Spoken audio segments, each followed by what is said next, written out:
agree with my opponent's concerns over rising housing costs, childcare, food, and other amenities, the bill proposed today is not the answer. According to MIT's own living wage calculator, the average livable wage in the United States as of 2017 is $16.07 an hour. That's $1.07 more than what Fight for 15 is asking for. That's nearly twice Montana's own minimum wage.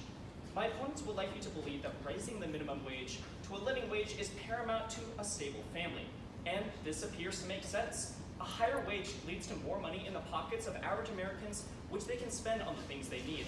However, reality paints a far uglier picture.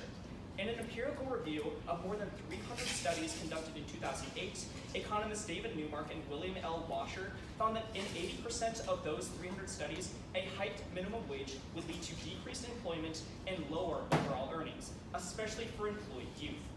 But you may say that those studies aren't accessible, or that they don't show the spirit of the bill. But let's look at the more recent successes of the status quo. New York City, the mecca of full-service restaurant employment, saw minimum wages skyrocket to $15 an hour in 2018. The Bureau of Labor Statistics found that in the last 3 months of last year, 4,000 workers lost their job at full-service restaurants, with the New York Hospitality Alliance survey finding that 47% of those same restaurants expect to cut even more jobs directly because of the wage increases.